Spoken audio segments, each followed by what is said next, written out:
ஆங்கிலேயர்கள்ட்டேருந்து நவாப் மூலியமாக அந்த உரிமையை, நாட்டுடைமையை வாங்கி ஜமீன்தாருக்கு போகுது. அந்த ஜமீன்தாரி சிஸ்டம் இந்தியா ஃபுல்லா இருந்துச்சு.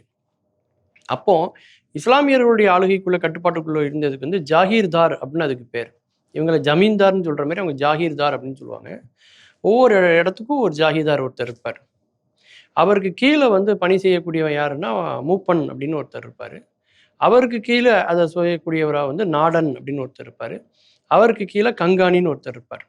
இந்த மாரியான முறையில தான் வந்து ஒரு மலைவாழ் இடங்கள், கிராமங்கள் எல்லாம் வந்து நிர்வாகம் செய்யப்பட்ட ஒரு சூழல். அப்ப என்ன ஆச்சுன்னா, இந்த பகுதியில இருந்த இந்த ஜாகீர்தார்கள் தங்கள ஒரு மன்னராகவே கற்பனை பண்ணிக்கிட்டாங்க. அளவுக்கு அதிகமான முறையில வரி போட ஆரம்பிச்சாங்க. ஒவ்வொரு வீடுகள்லயும் அவங்களுடைய விளைநிலங்களுக்கு வரி போட்டாங்க, ஆடுகளுக்கு வரி போட்டாங்க, மாடுகளுக்கு வரி போட்டாங்க, வேற பறவைகள வச்சிருந்தா அதுக்கு வரி, வச்சிருந்தாலும் வரி, வைக்கலைனாலும் வரி.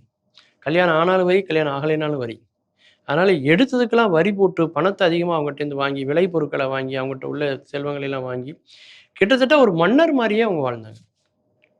இந்திய சுதந்திரம் அடைஞ்சதையே அந்த மக்கள் தெரியாத அளவுக்கு அவங்க பார்த்துக்கிட்டாங்கன்னா பார்த்துக்கோங்க.